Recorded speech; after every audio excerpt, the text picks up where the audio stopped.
And then, silence. Her hands trembled as she lowered them. The radio was dark, lifeless once more. But she could still feel the words inside her skull, like a seed taking root. Desperate for air, she stumbled to the front door and wrenched it open. The storm howled in, whipping her hair, soaking her in seconds. She screamed into the gale, though whether in defiance or despair, she did not know. The fields were gone, replaced by a shifting sea of mist and shadow. Figures seemed to move within it, tall, thin, watching.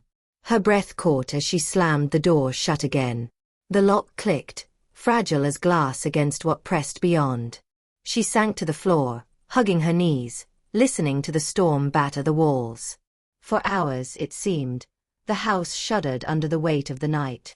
At last, exhaustion claimed her, and she slept where she sat. Her dreams were filled with water again, but this time it whispered her name. And when she awoke, the storm had finally passed, leaving only silence and a gray, heavy sky. Lucy needed answers. The storm had left the roads muddy, the trees dripping as though weeping in its wake. She drove into town, the car tires hissing against wet pavement. The village, usually humming with chatter, was eerily quiet. Shops stood with their blinds drawn, doors locked though the hour was late morning. Only the church bell tolled, a hollow sound rolling across the square. Lucy parked and stepped out, her shoes splashing in shallow puddles. Her reflection trembled in the water before shattering with each ripple.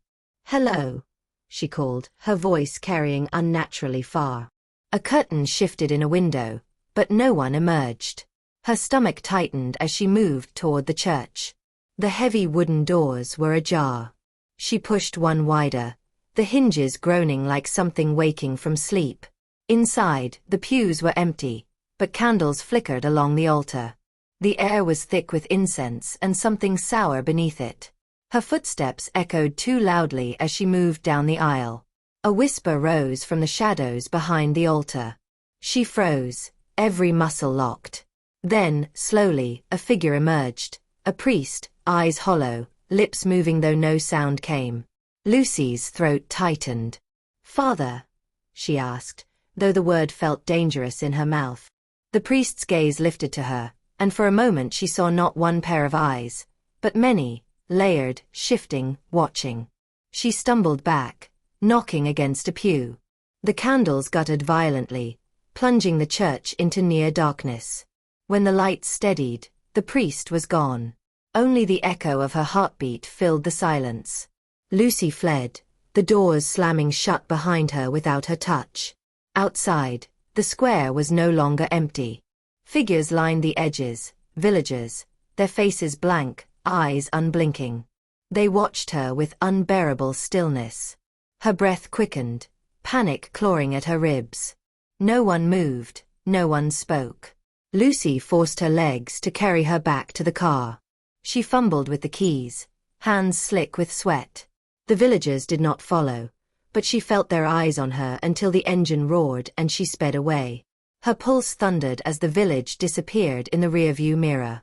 Even as distance grew, she felt the silence of that place clinging to her like a second skin. Back at the manor, the storm's silence was worse than its rage. Lucy wandered the halls, every creak magnified, every shadow alive. She passed a door she hadn't noticed before. It was narrow, painted the same color as the wall, almost hidden. Her fingers brushed the handle. It was cold as ice. The door opened to a long gallery lined with mirrors. Each one reflected her, but not quite right, her face blurred, her posture crooked. In one, her eyes were missing. In another, her mouth was sewn shut. She backed away, pulse roaring. But the reflections did not follow her movements. One tilted its head when she did not. Her breath fogged the glass closest to her, but the reflection did not breathe. Whispers began, slithering from the silvered glass. Her name again, countless voices overlapping. Hands pressed against the inside of the glass, palms flat, desperate. Cracks spidered outward where the fingers touched. Lucy fled the hall, slamming the door behind her, the whispers chasing her into the corridor. She pressed her back to the wood, chest heaving. The corridor was empty, but she felt watched still. Her reflection had not come with her. The glass showed only the hall behind her. She touched her face, trembling. For the first time, she wondered if she was still herself at all. The knock came at dusk. Lucy, sleepless and frayed, startled as though struck. No one should have been there. The road was long, the village distant. She crept to the entry, each step measured. Through the beveled glass, a shape loomed. Tall, still, waiting. Her hand hovered over the latch. Another knock, gentle this time, almost polite. She opened the door a crack. A man stood on the steps, his clothes too fine for a traveler, his smile too sharp. "Miss Grey," he said smoothly, as though he'd always known her. Her blood ran cold. "You have something of mine." Lucy's grip tightened on the edge of the door. She tried to shut it, but his hand was there first, pale and strong. Now, he chided softly. "We are family after all." His eyes gleamed, catching the last light of day.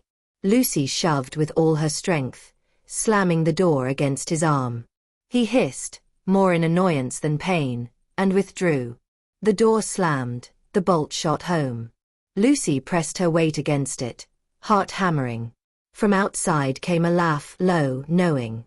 "Until soon," the stranger whispered, though his lips were not against the wood. Silence followed, vast and endless. But Lucy knew he had left a piece of himself behind. The house felt altered, its shadows deeper, its corners sharper. As if the manor itself had recognized its master. Sleep would not come. Lucy lit a lamp and searched the manor's study. Books lined the shelves, spines cracked with age. Papers cluttered the desk, covered in cramped handwriting. At last, she found a journal bound in blackened leather. Its pages smelled of smoke and rot. The handwriting was her father's. Her hands trembled as she turned the first page. The entries spoke of bargains struck in desperation. Names were listed, names she recognized from the village. Each one marked with a symbol she did not know. Her father had written of debts that could never be paid in coin. He spoke of blood, of promises written in flesh. Lucy's stomach churned as she read. One passage had been burned, leaving only charred edges. But a single word remained legible. Heir. The lamp guttered as though in response. Shadows lengthened across the study walls. Lucy slammed the book shut, breath ragged. The journal seemed to pulse beneath her hand, warm as living skin. She shoved it into a drawer and turned the key. But even hidden, its words crawled behind her eyes, etched into her mind. She realized then that her inheritance was not the house, but the hunger bound within it.